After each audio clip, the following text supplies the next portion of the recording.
everybody. My name is Lindsay and I'm an occupational therapist. Thank you again for tuning into another episode of Life Skills with Lindsay. That's me. So in today's episode, I'm going to review measuring cups and measuring spoons and how to read them and measure with them. So first to review, these are measuring cups. So on your measuring cups, it will tell you how much each is. So the numbers rubbed off on mine, so I had to write them again. So this is 1 cup. This is 1/2 cup, 1/3 cup, and 1/4 cup or 1/4 cup. So sometimes recipes call for 2/3 cups, and that might be confusing. You might be thinking, well, there's no 2/3 cup.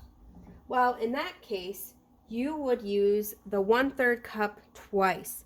So you would scoop, maybe if it's flour, 1/3 cup of flour, pour it in your bowl, and do 1/3 cup flour again, pour it in your bowl to make 2/3 cups.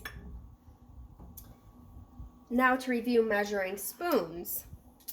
Usually when I'm cooking, I'll take which one I need off the hook instead of, having to wash the entire thing. You might take what you need and then put all of them in the sink, but you can just remove one at a time and use that one. But again, to review, this is 1 tablespoon, also known as TBS. Sometimes it's symbolized as a big T. This is 1 teaspoon, TSP. Sometimes you might see that also written as a small t.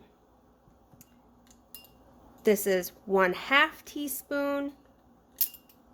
And finally, 1/4 teaspoon or 1/4. Some sets come with 1/8 as well. If I have a recipe that calls for 1/8 of salt, I might estimate it and try to fill this one up halfway, because 1/8 is half of 1/4. So these measuring cups are generally used for dry measures, things like flour, sugar, any of those kinds of things. This is a liquid measuring cup. You'll measure liquids with it, so water, milk, any liquids. Sometimes it might be confusing to read the measuring cup. So, for example, some recipes might call for 1/2 cup of milk. So you have 1/2 here. Well, there's also a 1/2 up here. How do you know which one is 1/2 cup of milk? Well, as you can see, right here is the start of 1 cup. So up here, this would be 1 cup plus 1/2. That's a lot more liquid than right here, 1/2 cup. So I'm just going to show you, do a little demonstration. Let's see. Okay. This is 1/2 cup of milk.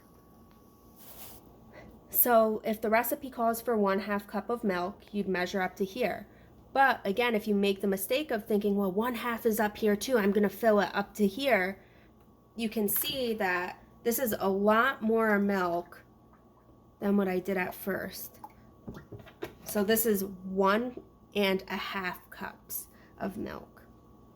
So it's always important to pay attention to the numbers, the measurements when you're looking at the measuring cup. So that's a simple demonstration on measuring cups, measuring spoons, and thank you for tuning in.